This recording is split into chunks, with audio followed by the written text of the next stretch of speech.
즐거운 성경 66권 연구 네 번째 시간, 오늘은 레위기 말씀을 우리 같이 레위기를 살펴보겠습니다. 어, 제 아내는 어제 하루 종일 레위기를 다 읽었다고 합니다. 오늘 레위기 배운다고. 그래서 제가 이렇게 무서운 사람하고 살고 있습니다. 레위기인데요. 레위기는 되게 좀 우리한테는 그렇게 썩 친근한 말씀이 아니죠. 제사 또 율법 이런 것들이 가득한 말씀이어서 성경을 읽다가도 레위기에서 걸리기도 하고 이제 그런 말씀인데요. 레위기를 전체적으로 우리가 이해하는 게 필요하고요. 성경 말씀 한 절 한 절이 다 의미 있어서 중요한 부분도 있지만, 또 어떤 성경 말씀은 이 한 절 한 절의 의미보다는 이 전체적인 의미가 너무 중요한 그런 말씀도 굉장히 많이 있습니다. 그러니까 레위기는 어떤 제사법 또 정결법, 그런 법 하나하나의 의미도 있지만 그런 레위기 전체의 의미가 또한 중요하다고 볼 수 있습니다. 그래서 레위기를 우리가 한번 전체적으로 살펴보면요. 레위기의 저자는 모세오경의 저자와 동일하게 모세로 우리가 전통적으로 받아들이고 있습니다. 그리고 레위기의 그 책의 유형은 율법서이고, 레위기의 목적은 거기 같이 읽어볼까요? 레위기의 목적 시작.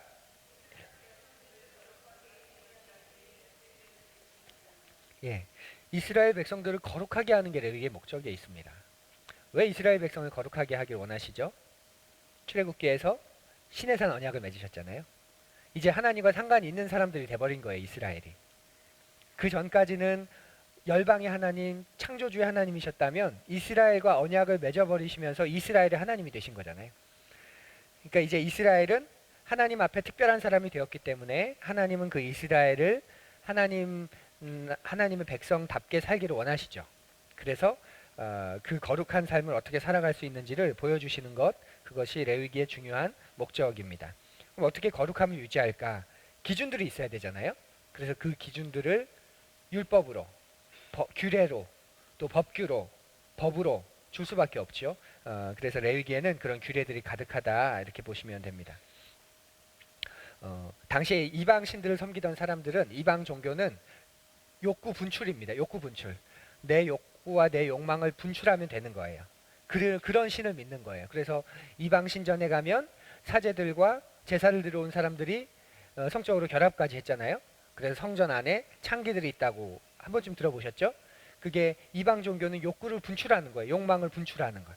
그런데 여호와 하나님을 섬기는 야훼의 백성은 철저하게 욕구를 절제하는 겁니다. 그 하나님 앞에서. 그 하나님을 더 정성스럽게 만나기 위해서 그 절제하고 또 인내하고, 너희들이 하나님을 만나려면 미리 이렇게 해야 돼, 이렇게 해야 돼. 이게 이제 이방 종교와 여호와 하나님의 백성과 다른 가장 큰 점이죠. 그런 규례들을 제시하면서 거룩을 유지하게 하는 거죠. 핵심 구절은 11장 45절입니다. 이 말씀은 너무 유명해서 신약에서도 여러 번 인용되는 말씀인데, 11장 45절 우리 같이 읽겠습니다. 나는 너희의 하나님이 되려고.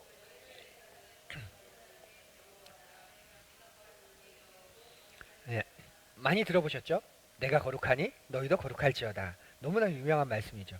이 레위기 핵심 구절이기도 하고, 신약에서도 이 말씀을 굉장히 예수님도 인용하실 만큼 중요한 말씀입니다. 내가 거룩하니 너희도 거룩할지어다. 이스라엘 백성을 거룩하게 만드시려고 하는 이유가 하나님의 백성이기 때문에 그 하나님을 닮도록 하는 것. 그래서 내가 거룩하니 너희도 거룩하라, 이렇게 말합니다. 그래서 하나님이 가지고 계신 모든 성품에 기초가 있다면 뭘까? 보통 사랑 이야기 하는데요. 우리가 논리적으로 그리고 좀 신학적으로 보면 하나님이 가지고 계신 모든 성품의 가장 기초 뭘까? 바로 성결입니다. 거룩함입니다. 이 거룩함이라는 기초 위에서 하나님이 사랑이 되실 수 있는 거예요. 거룩함이 사라지면 사랑은 사랑이 아니죠.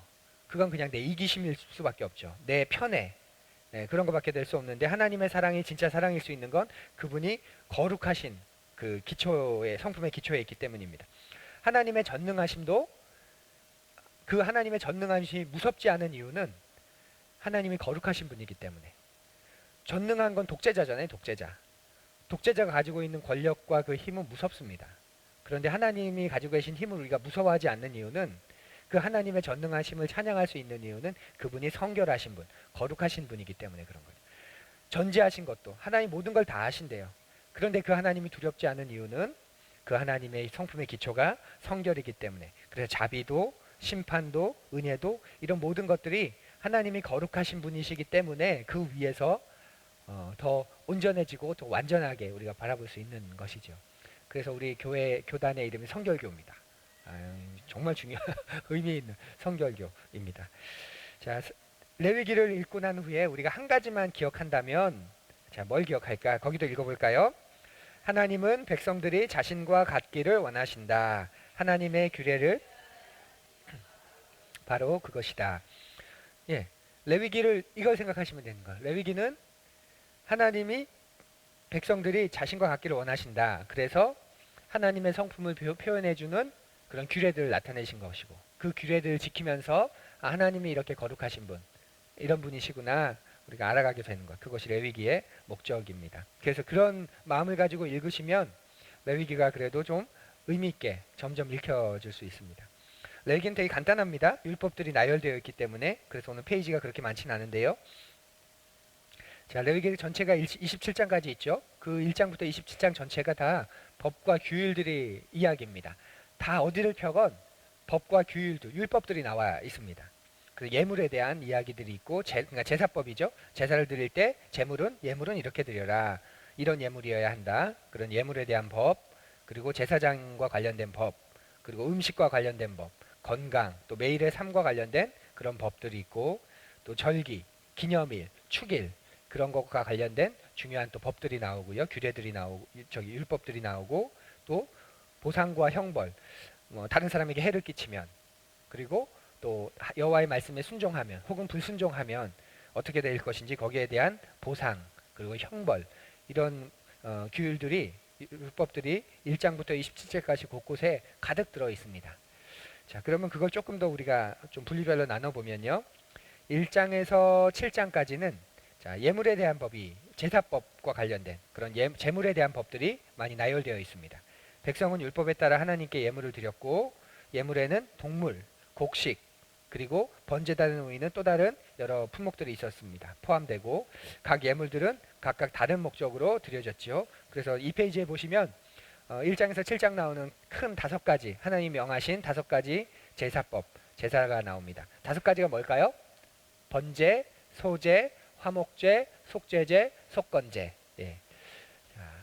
자, 번제는 뭐냐면요. 거기 한자로도 기록해 놓은 태울 번자입니다. 그러니까 이 번제는 제사가 다 태우는 제사고, 소제는 그 곡식이죠. 곡식으로 드리는 제사고, 화목제는 화목이라는 표현에서 있는 것처럼 하나님과 우리 사이에 화목함을 상징하는 그런 제사이고, 속죄죄는 그 죄의 용서함을 구하는데, 여기서 속죄는 그 의도하지 않은 죄, 내가 고의성을 가지고 짓지 않은 그런 죄와 관련된 것이고, 속건죄는 그 영어로 보시면 guilt라고 나와 있죠. 너 유죄야 할 때 이제 guilt라는 표현을 쓰잖아요. 그래서 이건 어떤 보상이 필요하거나 또 의도가 들어가거나 절도 같은 그런 의도 있는 죄를 지었을 때 배상해야 될 때 우리가 드리는 제사, 이런 5가지입니다. 그래서 조금 살펴보면, 번제는 성막, 언제 드렸냐면 성막에서 매일 아침 저녁으로 드립니다. 그리고 각 개인도 번제를, 특별한 제사를 이런 드릴 수 있었죠.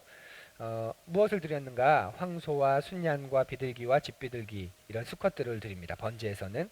왜 그렇게 그리고 번제는 왜 드리냐면 하나님을 향한 헌신의 행위입니다. 그리고 비의도적인 죄 속죄를 위해서 번제를 또 드리기도 합니다.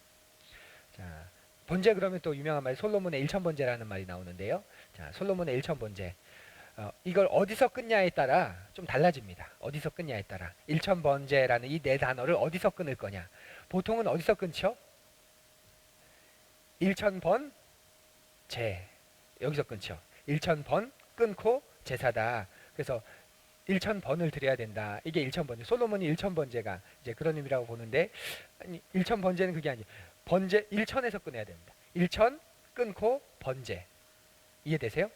1,000번을 드린 제사가 아니라 1,000 번제라는 말입니다. 이게 뭐 무슨 말하고 같다고 보시면 되냐면, 이게 뭐 그렇게 끊으나 그렇게 끊으나, 뭐 번제를 1,000번 드리나 1,000번의 제사를 드리나 뭐 같은 말 아닌가, 이렇게 말할 수 있는데, 이게 그러니까 어떤 말과 같냐를 보시면 이게 확 달라집니다. 자, 1,000번, 1,000 번제가 어떤 말하고 같냐면, 우리가 흔히 하는 말 중에 만왕의 왕 할 때. 자, 만왕의 왕 할 때 이 만왕이 만명의 왕이 아니죠. 그죠? 천하 만민 할 때 이 만민이 만명의 민족 백성이 아니잖아요. 이 말은 전체를 포함하는 거잖아요. 그냥 당시 오늘날은 뭐 억조까지 세지만 그 당시에 100만 넘어가도 엄청난 수였어요. 그죠? 100만 넘어가도 천이 넘어간다. 천석군 이건 어마어마한 사람이고 만석군은 뭐 말할 것도 없는 그런 사람이고. 그러니까 만석군, 천석군, 또 만왕, 또 만민 할 때 그런 숫자는 숫자 그 자체가 아니라 어떤 완전하다는 뜻입니다. 완전함, 가득 참, 온전함 그런 표시였어요. 그러니까 솔로몬의 일천번제도 솔로몬의 일천 번제를 드렸다는 건 솔로몬이 드릴 수 있는 최고의 제사를, 그러니까 많은 제사를 분명히 드리기도 했겠지만 그가 드릴 수 있는 가장 완전한 최고의 가장 온전한 제사를 드렸다 그렇게 보는 게 맞지.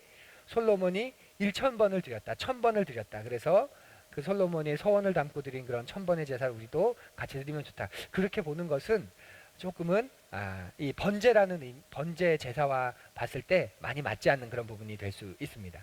그래서 솔로몬의 일천번제를 일천번의 횟수 번자를 써서 일천번의 제사라고 보지 말고 일천번제, 그러니까 완전한 제사 그렇게 본다면 이거 일천번 예물 드리려면 엄청 힘들 거예요. 예, 예. 그래서 좀 그렇게 좀 넓게 그리고 더 성경의 문맥에 맞게 이 말을 이해하면 좋겠다 싶습니다. 소제, 곡물로 드린 제사죠. 자, 번제와 화목제와 동일하게 매일 아침 저녁으로 드릴 수 있는 제사고 또 무엇을 드렸냐면 곡식, 가루, 올리브기름, 효모, 넣지 않은 빵, 또 소금, 효모나 꿀 이런 첨가물이 금지된 그런 곡물 그 자체를 드렸습니다.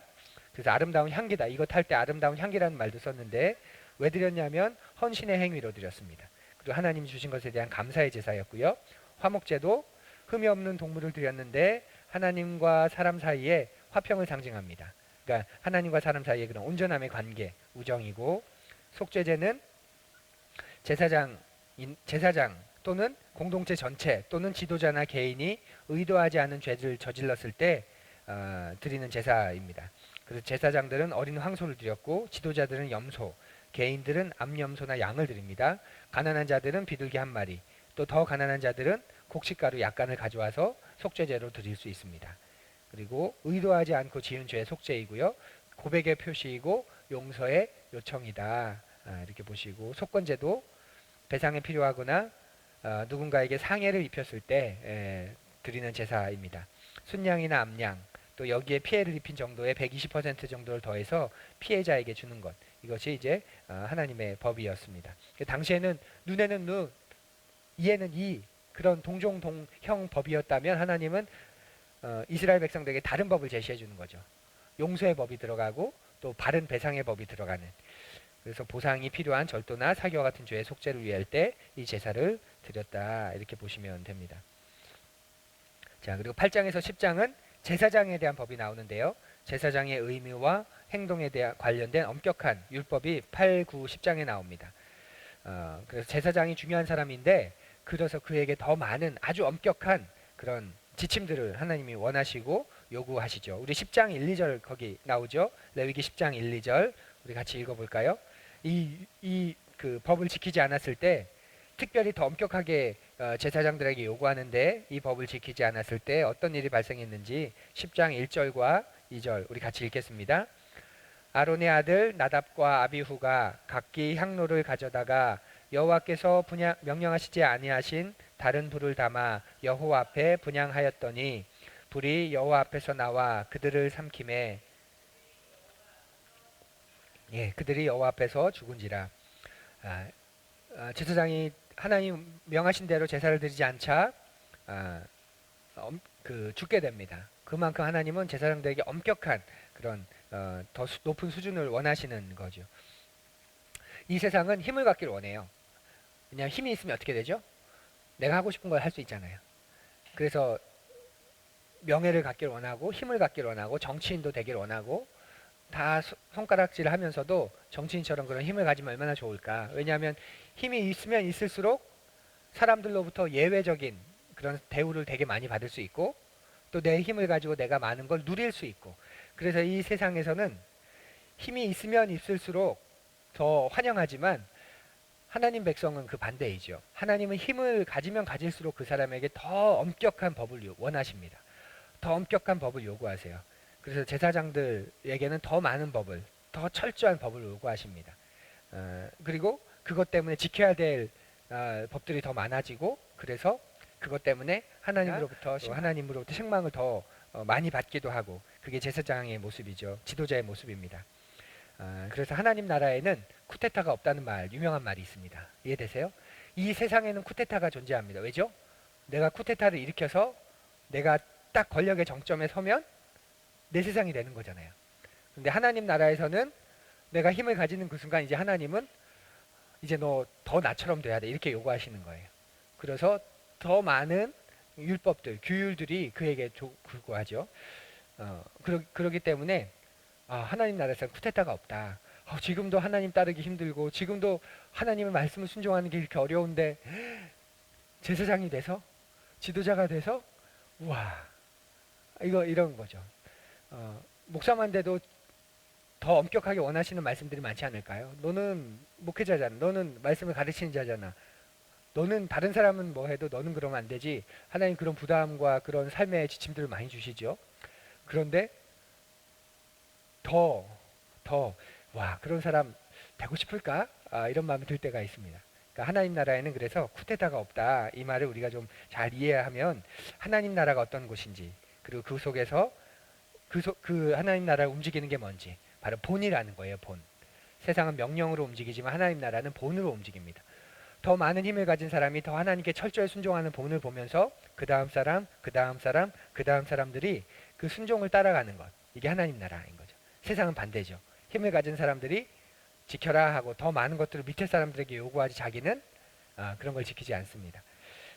그래서 제사장과 관련된 8장, 9장, 10장 그 엄격한 법들을 보면서 하나님 나라는 모범으로 움직이고, 그래서 위로 올라가면 올라갈수록 더 많은 순종과 더 철저한 순종을 원하시는구나, 이것을 생각할 수 있습니다. 자, 11장부터 22장까지는 이제 음식과 건강, 이런 일상생활과 관련된 율법들이 가득 있습니다. 그리고 율법의 많은 부분이 백성의 건강, 또 천막의 청결과 관련된 그런 기준들이 나오게 되죠. 자, 그래서 그 가운데 우리 한 부분만 보면요. 12장 6절에서 8절 한번 볼까요? 태어난 아이들과 관련된 그 법입니다. 일상생활 가운데서 신생아가 태어났을 때 이 아이와 관련된 법이 12장에 나오는데, 그 가운데 6절에서 8절 우리 세 절을 한번 읽어보겠습니다. 다 함께. 아들이나 딸이나 정결하게 되는 기한이 차면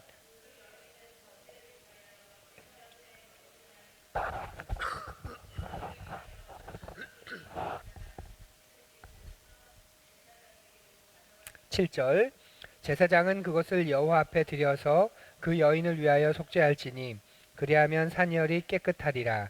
이는 아들이나 딸을 생산한 여인에게 대한 규례니라.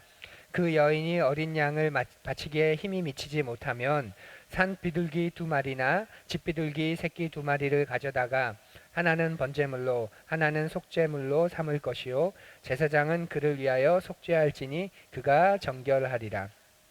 아이들이 태어나면 하는 정결 예식입니다. 산모에 대한 정결 예식도 있고 이 아이에 대한 정결 예식도 있는 거예요. 그래서 이 아이를 성전으로 데리고 와서 이 당시엔 성막이죠. 성막으로 데리고 와서 제사장 앞에서 이제 이런 정결 예식을 했습니다. 그래서 이 아이가 이제 태어나고 뭐 요즘에도 3-7일 그렇게 말하는 것처럼 그 엄마와 집안에 가만히 있다가 이제 좀 면역력이 생기고 나가도 될 때가 되면 이제 이 아이를 데리고 제사장 앞에 가서 이 아이가 이제 하나님의 아이입니다, 이렇게 하는데 뭘 하냐면 1년 된 어린 양을 가져서 이제 바치라, 이렇게 말을 합니다. 그런데 그게 어려우면 8절에 힘이 미치지 못하면 어린 양을 바치기에 산비둘기 2마리나 집비둘기 새끼 2마리를 가져다가 하나는 번제물로 하나는 속죄제물로 바쳐라. 그래도 된다. 이게 이제 아이들이 태어났을 때 정결 예식이에요. 자, 누가복음 거기 밑에 하나 적어놨죠. 누가복음으로 잠깐 넘어가 볼까요? 누가복음 2장 22절. 누가복음 2장 22절입니다.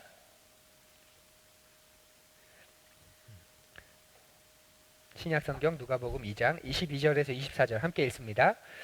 모세의 법대로 정결 예식의 날이 참에 아기를 데리고 예루살렘에 올라가니 이는 주의 율법에 쓴 바 첫 해에 처음 난 남자마다 주의 거룩한 자라 하리라. 한 대로 아기를 주께 드리고 또 주의 율법에 말씀하신 대로 산비둘기 한 쌍이나 혹은 어린 집비둘기 둘로 제사하려 함이더라. 자, 예수님이 부자셨을까요? 가난하셨을까요?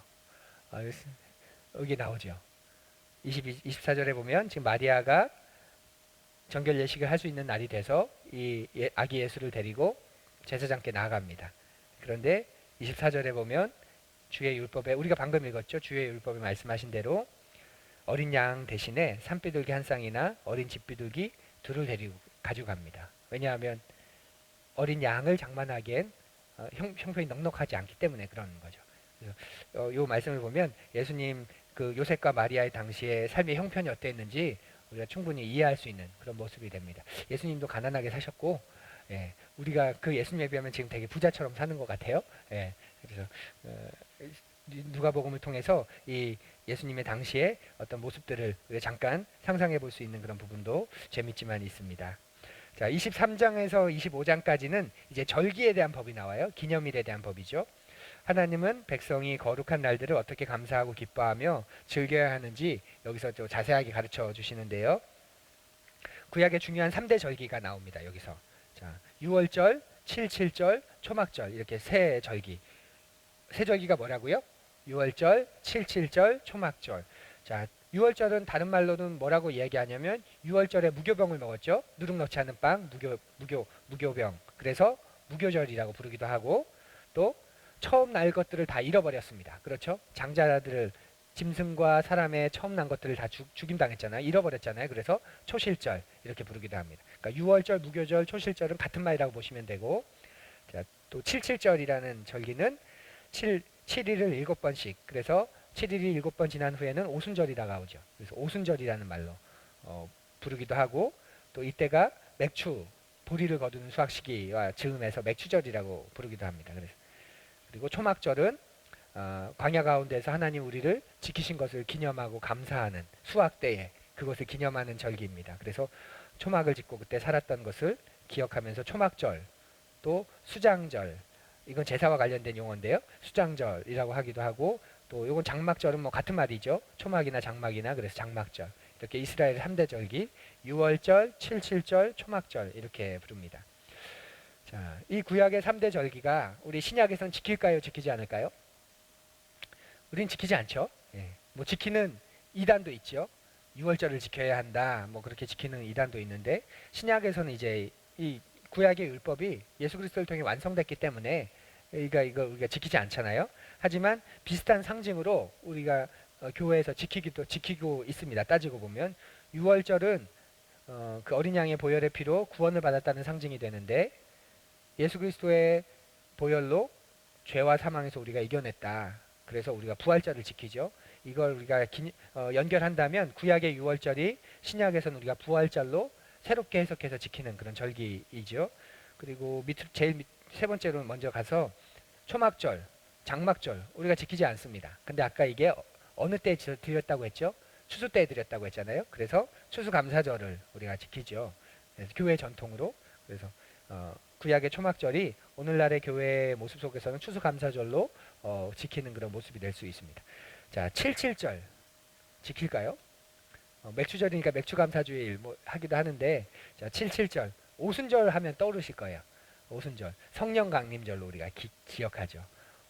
신약의 오순절은 성령께서 내려오셔서 이스라엘 그 교회를 지키시고 그 성령께서 이제 교회와 함께 하시는 그런 상징 그런 사건이었습니다. 그래서 성령 강림절이 신약에서 구약에 연결해 본다면 구약의 이 새 절기를 신약에서도 새롭게 재해석하고 더 신약에 맞게 절기는 지키는 그런 절기입니다. 재밌는 생각을 한번 해봤습니다. 이런 절기 때는 뭘 하죠? 감사 예물을 드리잖아요. 그래서 교회가 보편적으로 교회가 드린 감사 예물을 하니까 한 5가지 정도가 있더라고요. 뭔지 아세요? 한 해가 시작되면서 신년 감사 예물을 드리고, 부활주일에 부활 감사 헌금을 드리고, 또 맥추, 그죠? 한 해 중간에 맥추 감사 헌금을 드리고, 또 추수 감사 헌금을 드리고, 예수 그리스도 태어나심을 감사하며 성탄 감사 헌금을 드리고, 보통 5개의 감사 헌금을 보통 드리는데, 이 우리 이 절기로 보면 부활절에 부활감사헌금, 추수감사절에 추수감사헌금. 그런데 성령 강림절, 우리의 교회가 성령 하나님을 굉장히 중요하게 여기잖아요. 성령 하나님을 그렇게 중요하게 여기는데 성령 강림절은 그렇게 중요하게 여기지 않는 듯하고, 성령 강림절에 성령 강림 감사헌금 그렇게 드리지 않는. 그래서 재미있다. 우리는 성령 하나님을 굉장히 중요하게 생각하는데 성령을 붙들고 살아야 한다고 생각하는데 정작 뭐 성령 강림절보다는 신년이 더 중요하고 또 뭐 맥주 감사절이 더 중요하고, 그래서 그때는 감사헌금까지도 드리고, 그래서 그런 생각을 좀 우리가 해볼 수 있습니다. 그래서 성령 강림절은 굉장히 중요한 절기라는 것 우리가 생각해 보길 원하고요. 26장, 27장 마지막 장이죠. 이 두 장에서는 이제 보상과 형벌의 규율이 나옵니다. 사람을 해했을 때에 대한 보상에도 나오지만 율법에 이제까지 쭉 25장까지 율법들을 쭉 나열했는데 이 여호와의 말씀을 순종하면, 또 순종하지 않으면 어떻게 되는지, 또 계약을 하는 방법, 또 하나님께 드리는 방법, 또 하나님께 순종하지 않았을 때 예상되는 것, 이런 것들을 26장과 27장에 이렇게 나오고 있습니다. 자, 이렇게 이제 레위기가 끝나요. 그러니까 재미가 없죠. 이런 것들만 나열되어 있으니까. 자, 그런데 마치면서 좀 한 가지를 더 생각해 보고 싶어요. 뭐냐면 27장 30절 우리 같이 읽어보죠. 그 레위기 27장 30절. 레위기 27장 30절. 자, 우리 함께 읽습니다. 30절 시작. 그리고 그 땅의 10분의 1, 곧 그 땅의 곡식이나 나무의 열매는 그 10분의 1은 여호와의 것이니 여호와의 성물이라. 여기 보면 이제 10분의 1을 해서 11조에 대한 말씀이 나오죠. 우리 히터를 좀 온풍기를 켜줬으면 좋겠는데요. 10분의 1에 대해서 나오는 11조에 대해서 나오는데 거기에 이제 옆에 한 문단을 적어놨죠. 11조는 성경적인 것인가? 이 질문을 굉장히 많이 받습니다. 그리고 많은 분들이 이런 질문을 합니다. 되게 쉬운 것 같은데 또 쉽지 않아요. 쉬운 것 같다는 건 무슨 말이죠? 성경에 나오면 지키면 되는 거죠. 뭐 어려울 거 없죠. 그런데 쉽지 않은 건 또 왜죠? 쉽지 않은 건 왜죠? 레위기에 나오니까. 그 말은 뭡니까? 율법이라는 거고. 율법은 예수 그리스도께서 완성을 하셨다 하지 않으셨다? 완성하셨다. 그래, 율법은 폐기됐다. 바울이 말하잖아요. 여기서 폐기됐다는 건 쓸모없다는 말이 아니라 전에는 율법을 통해서 이제 하나님을 만나고 경험한다면 이제는 예수 그리스도를 통해서 그것들이 완성되었기 때문에 이걸 통해서 만나는 게 아니다. 예, 두시면 돼요. 그럼 저절로 켜질 거예요. 예, 켜놓기만 하면. 예, 이 부분이 되는 거죠. 자, 그래서 성경적인 거냐 성경적인 게 아니냐, 우리가 이걸 이제 우리가 말하게 되는데요. 자, 결론은 조금 이따가 하기 전에 우리 그 밑에 있는 표를 먼저 한번 살펴보죠. 자, 율법 가운데 몇 가지를 제가 거기 기록해 봤는데요. 자, 18장, 레위기 18장 22절 한번 찾아보시겠어요? 레위기 18장 22절.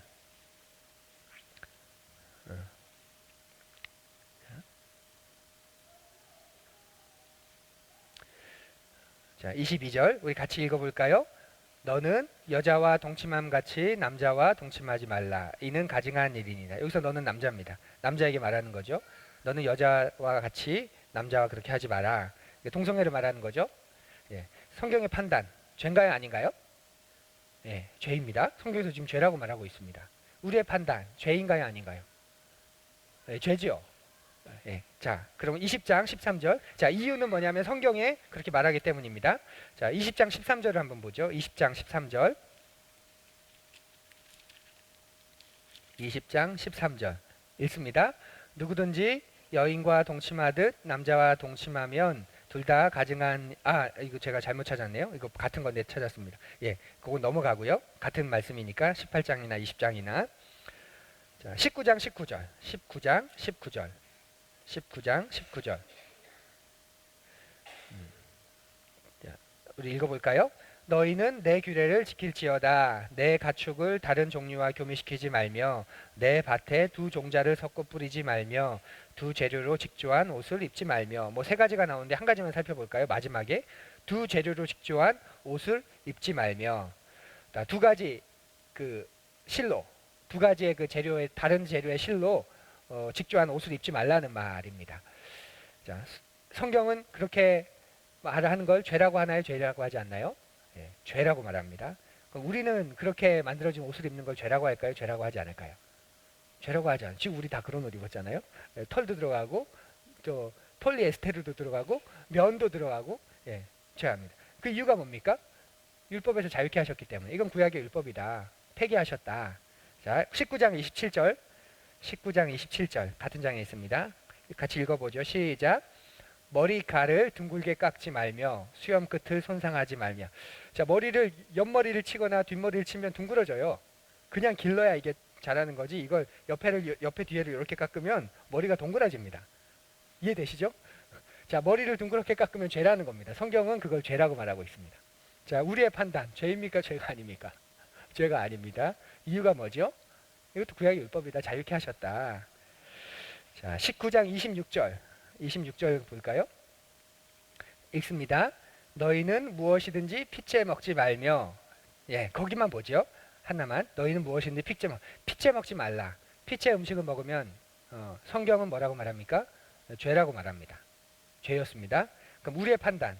핏째 음식을 먹으면 죄인가요? 죄가 아닌가요? 예, 죄라고 하신 분이 성경에 보면 핏째 먹지 말라 그래서 핏째 먹는 걸 되게 말씀하시는 분이 계십니다. 또 아니라고 말씀하시는 분도 계십니다. 자, 죄라고 말씀하시는 분은 왜 죄라고 말하죠? 성경에 그렇게 말씀하시니까. 그리고 죄가 아니다 그 말은 자유케 하셨다. 그러면 스테이크도 먹으면 안 되냐? 그 먹으면 안 되는 거냐? 이제 이렇게 말할 수 있죠. 자, 마지막 20장 9절 가볼까요? 20장 9절. 20장 9절. 자, 같이 읽겠습니다. 만일 누구든지 자기의 아버지나 어머니를 저주하는 자는 반드시 죽일지니 그가 자기의 아버지나 어머니를 저주하였은즉 그의 피가 자기에게로 돌아가리라. 자, 부모를 저주하는 것 성경은 죄라고 말합니다. 자, 우리는 죄라고 하나요? 하지 않나요? 우리도 죄라고 하죠. 자, 뭐 그것까지는 괜찮아요. 그러면 성경은 그게 죄이기 때문에 죽이라고 말해요. 죽이라고. 지금 죽이라고. 근데 우리는 죄라고 하는데 죽이나요? 죽이지 않나요? 예, 성경이 죄라고 말해. 그래서 여기서 좀 달라지죠. 자, 근데 한번 보죠. 우리가 지금 성경 똑같이 레위기 안에 있는 율법의 말씀들을 몇 가지만 살펴본 거예요. 그래서 성경은 죄라고 말해요. 그런데 오늘날 우리의 판단도 죄라고 말하는 게 있고, 이건 죄가 아니다 이렇게 말하는 게 지금 있습니다. 그리고 죄라고 말하는 이유는 성경이 그렇게 말하기 때문에 우리가 죄라고 말하는 부분이 있고, 또 성경은 그렇게 말하지만 그러나 보편적으로 받아들여지기 어려운 것이기 때문에 오늘날의 속에 예를 들면 부모를 저주하는 건 여전히 죄지만 부모를 저주한다고 죽여 그건 오늘날 우리의 그 문화와 사회 속에는 받아들여질 수 없는, 그러니까 성경이 말하고 있는 것이기 때문에 여전히 죄지만 그 죄에 대한 어떤 심판은 받아들이진 않는 이런 부분이 존재하고, 성경은 죄지만 오늘날은 그건 율법은 예수께서 다 완성하셨기 때문에 우리는 거기에서 자유케 됐다 이렇게 말하면서 그 부분을 우리가 신경 쓰지 않는 그런 부분이 존재하고, 성경은 죄라고 말하는데 오늘날도 여전히 우리가 성경이 죄라고 말하고 있기 때문에 이건 죄다 이렇게 하는 부분이 있다는 거죠. 이해되시죠? 그러니까 우리가 생각해 보자는 게 뭐냐면 일관성이 없다는 거예요. 일관성이 없다는 거. 폐기하셨다면 다 폐기하신 거고 지켜야 한다면 다 지켜야 하는 거죠. 그러니까 우리가 좀 논리적으로 우리가 성경을 접근하는 우리의 신앙을 좀 세워보자 이런 거라는 거죠. 그러니까 이런 게 누구한테 어려워지냐면 불신자들이나 성경에 대해서 지금 좀 믿고 싶은데 성경이 좀 논리적이지 않다 하는 사람들한테는 이게 굉장히 어려운 그런 부분입니다. 아니 다 폐기하셨다며 근데 왜 이건 자꾸 성경을 하면서 해야 된다 그래? 그러면 이런 건 또 왜 안 해? 이렇게 되는 거죠. 자, 그래서 우리가 제일 밑에 표에 보시면 제가 율법을 하나, 둘, 세 가지 정도로 좀 분류를 해볼 거예요. 율법을 세 가지 정도로. 자, 첫 번째 율법은 어떤 율법이 있냐면 이 레위기에 나온 율법은 제사와 관련된 거예요. 이렇게 제사를 드려라. 여호와께 예배드릴 땐 이렇게 예배드려야 돼요. 예배법이죠. 제사법. 제사법이 있었고, 자, 두 번째 또 어떤 법이 있을까요? 우리가 흔히 많이 얘기하는 정결법. 이스라엘 백성을 향한 정결 예식. 그래서 정결법이 있습니다. 그리고 세 번째로 어떤 법이 있을까요? 이건 그 레위기를 읽어보시면 알겠지만 일상생활에 대한 것도 많이 있잖아요. 그리고 다른 사람에게 손해를 끼쳤을 때 어떻게 해야 되는지 그런 것까지 계약을 할 때는 어떻게 계약해야 되는 건지 도덕법까지 있습니다. 도덕법. 너희들이 이렇게 살아 이런 윤리 수준을 가지고 살아야 돼. 그 세 가지입니다. 제사법, 정결법, 도덕법. 자, 예수 그리스도를 통해서 이 율법이 성취됐어요. 완전해졌어요. 그렇죠? 자, 그래서 살펴보죠. 자, 제사법. 예수 그리스도를 통해서 완전한 제사가 단번에 이루어졌습니다. 그래서 더 이상 우리는 구약의 제사를 드릴 필요가 있다 없다? 없다. 그거 완성됐기 때문에. 자, 정결법으로 가보죠. 예수 그리스도를 통해서 이 정결법도 완성이 됐습니다. 그래서 더 이상 구약의 정결법을 우리가 따를 필요가 있다 없다? 없다. 자, 도덕법으로 가보죠.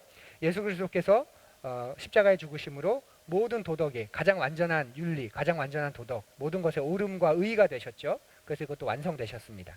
그러면 이제 우리는 도덕적으로 살 필요가 있다 없다? 있다.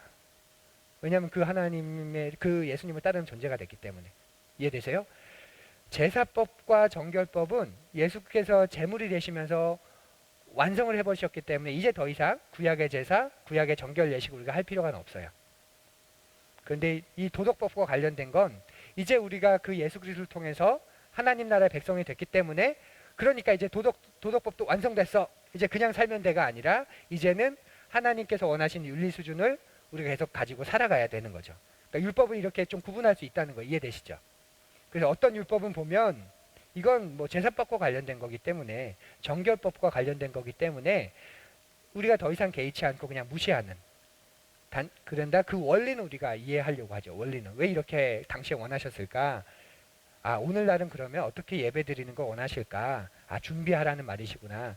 자기가 제사 드릴 걸 자기가 데리고 와야 되잖아요. 그리고 자기가 안수하고 자기가 잡습니다. 그럼 제사장은 그걸 태우는 일만 합니다. 그리고 올려서 하나님께. 그래서 그 제사법이 폐지됐지만 오늘날 그 제사법 주신 하나님을 섬긴다는 어떤 걸까? 아, 예배는 내가 드리는 거구나. 내가 예물을 준비하고 내가 예물이니까 내 자체가 내가 나를 준비하고 예배 자리로 나가서 내가 예배를 드리고 그리고 그 하나님을 내가 만나는 것. 그 뭐 관객으로 예배 드리는 게 아니라 목사가 다 준비하고 교회 목회팀이 예배 모든 걸 다 준비해 놓고 나는 시간 맞춰 가서 딱 드리고 오는 그게 예배가 아니라 그러니까 구약의 제사법의 원리에 따르면 예배는 내가 준비하고 내가 신령과 진정으로 드려서 하나님께 나가는 거죠. 그래서 이런 방법들은 우리가 폐기했고 따르지 않지만 그러나 그 안에 담겨져 있는 원리는 여전히 우리가 가지고 있습니다. 도덕법으로 가면 도덕법은 이제 우리가 이것을 살아야 되는 게 되는 거예요. 하나님의 백성은 이렇게 높은 윤리 수준을 가지고 이제 살아가야 되는 것. 그래서 구약에 있는 율법을 말할 때 이것을 조금 구분하면 좀 우리가 논리적으로 이렇게 제사법, 이렇게 율법을 좀 나눌 수 있고 이런 부분과 이런 부분이 약간의 차이가 있을 수 있고 그리고 이건 이제 우리가 그런 존재로 살아야 될 수 있기 때문에 여전히 유효한 법들이구나 이렇게 말할 수 있는 것이 되는 것이죠. 자, 그렇게 레위기를 조금 판단해 보시면 좋겠고요. 그리고 성경에 있기 때문에 그러니까 율법은 성경에 이렇게 있기 때문에 이렇게 해야 돼라고 말하는 건 조금 조심해야 됩니다. 율법은 왜냐하면 그 가운데는 폐기된 법들도 있고 여전히 존재하는 법들도 있기 때문에 그래서 우리가 동성애를 반대하거나 아니면 어떤 이 시대에 첨예하게 대립한 어떤 윤리적인 문제를 반대할 때는 보편 상식을 가지고 반대하는 게 가장 건강하고 가장 그 설득력을 얻을 수 있어요. 우리 스스로는 성경이 근거가 되기 때문에 우리는 그렇게 받아들이는 거에 대해서는 전혀 문제가 안 되지만 사회 속에서는 그것을 보편 윤리적인 부분에서 우리가 반대하는 꼭 성경을 가지고 오지 않아도 우리는 얼마든지 반대할 수 있거든요. 근데 그걸 자꾸 성경을 가지고 반대하다 보면 이런 공격도 받을 수 있고 성경 자체를 가지고 찾아오는 그러면 그것만 지키지 말고 이것도 좀 지켜. 왜 이건 안 지키면 자꾸 그것만 그렇다 그래. 지금 보니까 여러 가지 많잖아요. 그러니까 그런 일단 성경 해석과 관련된 그런 공격들이 있을 수 있고 우리 스스로도 이거는 우리에게 허락하신 보편 윤리와 우리 사회적인 윤리와 상식에서 이건 위배되는 거기 때문에 그런 의미에서 오히려 더 세상에 있는 사람들과 연대해서 우리가 반대하고 또 투쟁하고 또 다르다는 걸 목소리를 낼 수 있는 거죠. 그러니까 똑같이 반대하는데 성경이 반대하기 때문에 저는 반대합니다 하는 순간 반대하는 많은 사람들이 잃어버려요. 근데 이건 우리의 윤리적으로 합당하지 않은 거 아니냐. 이제까지 우리의 문화적으로 전통적으로 이 사회의 일반적인 규범 속에서는 이건 바르지 않는 것 아니냐. 그렇게 동의하는 사람들이 굉장히 많습니다. 그렇게 만들어서 우리가 이야기할 수 있는 것, 그런 부분들이 있다고 우리가 생각하면 조금 더 또 넓게 우리가 바라볼 수 있을 것 같고요. 자, 다시 이제 마지막 27장 30절로 올라가서 11조는 성경적인 것이냐. 11조도 율법입니다. 그래서 폐기됐습니다. 그래서 그런 의미에서 보면 성경적이라기보다는 교회 역사적인 거죠. 예수 그리스도를 나의 주 나의 하나님이시라 고백하는 11조 예물을 드립니다. 그렇게 우리가 얘기하는 것처럼 이건 교회 역사적으로 교회 역사적으로 그 해오던 그런 중요한 전통의 부분으로 우리가 볼 수 있죠. 그러면 성경적인 게 아니냐? 그건 또 아니다라는 거죠. 아까 원리에 대해서 말씀드렸잖아요. 제사는 드리지 않지만 그 제사의 원리를 가지고 와서 성경적으로 우리가 예배를 드려야 하는 것처럼 11조는 구약의 모습이지만 11조를 왜 드렸냐면 이 11조를 통해서 공동체가 유지됐고 이스라엘 공동체가 유지됐고 레위인들이 유지됐고 그 이스라엘 공동체 안에 있는 약자들이 3년에 한 번씩 11조를 모아서 그들을 도와라 이렇게 할 만큼 약자들을 돕는 데 사용되었습니다. 그러니까 이 원리를 고스란히 가지고 온다면 여전히 11조는 성경적이다 이렇게 또 말할 수 있다라는 거죠. 예. 자, 그래서 그 두 가지 모습을 우리가 성경적이기도 하고 교회 전통적이기도 하다. 교회 전통으로 말할 때는 이게 율법이기 때문에 율법이 완성이 예수 그리스도가 되었기 때문에 성경적인 것이라기보다는 역사적으로 우리가 설명하기도 하지만 그러나 성경의 원리를 그대로 가져와서 우리가 사용하고 드리고 있다면 그것 자체가 이미 충분히 성경적이다. 그런 말로 우리가 그렇게 받아들일 수 있습니다. 그래서 성경에서 말하는 성경의 정신이 중요하다라는 말이 거기에서 나와요. 끊임없이 말하잖아요. 그 정신은 버리지 말고 따라야 하는데 정신은 다 버려버리고 문자만 따르잖아요. 그게 바리새인들이잖아요. 바리새인들이 참된 의와 예는 다 버려버리고 행동만 따라하는 거예요. 행동만. 그러니까 예수님이 그렇게 비난하시고 그렇게 정죄하신 거죠. 너희들이 성경이 말하는 바 의와 그 정의와 그런 건 다 버려버리고 그 전통만 그 율법만 따르고 있다 이렇게 말씀하십니다. 그건 성경적이 아닌 거죠. 심지어는 성경에서 말하는 걸 하면서도 그 정신을 버렸기 때문에 예수님 그건 성경적인 게 아니다 말합니다. 하지만 성경의 원리, 성경의 정신 그것을 우리가 잘 품고 우리가 그것을 해나간다면 그것은 그 자체가 이미 성경적이다. 우리가 그렇게 말할 수 있습니다. 교회는 구약이 나오지 않습니다. 교회는 구약이 없잖아요. 성막이 있지. 또 신약에도 보면 성전이 있지. 네, 이제 사도행전 이전까지만 본다면 그러면 교회가 성경적입니까? 왜냐하면 예수님 이후에 그때나 좀 나오는 그래서 그 이전에는 없지 않습니까? 하지만 성막과 성전이 가지고 있는 그 전통, 그 원리를 정신을 교회가 가지고 계속 세워나가고 있기 때문에 교회는 성경적인 조직이죠. 성경적인 또 그리스도의 몸이고 그렇게 우리가 이야기할 수 있습니다. 자, 레위기를 쭉 한번 우리가 살펴보았는데요. 한두 번 정도 더 이 교환을 읽어보시면 레위기를 전체적으로 이해하시는 데는 큰 무리가 없습니다. 이제 그 부분을 어떻게 이해하느냐는 그래서 너무 따지지 않으셨으면 좋겠어요.